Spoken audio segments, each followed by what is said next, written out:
మోదీ అధ్యక్షతన జరిగిన ఆర్థిక వ్యవహారాల కేబినెట్ కమిటీ ఆదాయ పన్ను శాఖ యొక్క పాన్ 2.0 ప్రాజెక్టుకు ఆమోదం తెలిపింది. పాన్ 2.0 ప్రాజెక్ట్ కింద క్యూఆర్ కోడ్తో కూడిన పాన్ కార్డ్ జారీ చేయబడుతుందని, అప్డేట్ ప్రక్రియ పూర్తిగా ఉచితమని కేంద్ర సమాచార ప్రసార శాఖ మంత్రి అశ్విని వైష్ణవ్ ప్రకటించారు.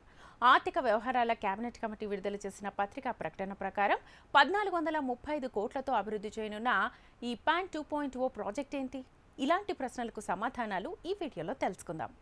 పన్నులు చెల్లించడంలో పన్ను చెల్లింపుదారులకు ఎలాంటి మార్పులుంటాయి? పాన్ 2.0 ప్రాజెక్ట్ అంటే ఏంటి? Pan 2.0 project e governance project.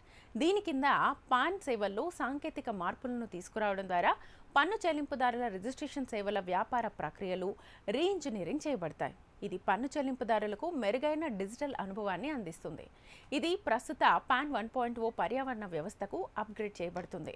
అలాగే ఇది క్లిష్టమైన నాన్ క్రిటికల్ పాన్ ఫంక్షన్లు, పాన్ ధృవీకరణ సేవను ఏకీకృతం చేస్తుంది. అలాగే పాన్ 2.0 ప్రాజెక్ట్ పన్ను చెల్లింపుదారుల నమోదు సేవల్లో 4 ముఖ్యమైన సాంకేతిక మార్పులను తీసుకొస్తుంది.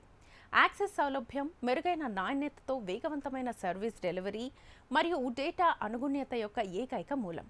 పర్యావరణ అనుకూల ప్రక్రియలు, వ్యయ ఆప్టిమైజేషన్, ఎక్కువ చురుకుదనం కోసం మౌలిక సదుపాయాల భద్రత, ఆప్టిమైజేషన్, ప్రభుత్వ ఏజెన్సీల డిజిటల్ ప్లాట్ఫామ్స్లో పాన్ కార్డును ఏకీకృత ఐడెంటిఫైయర్గా ఏర్పాటు చేయడం ద్వారా భారత ప్రభుత్వ డిజిటల్ ఇండియా విజన్ తదుపరి స్థాయికి చేరుకుంటుంది.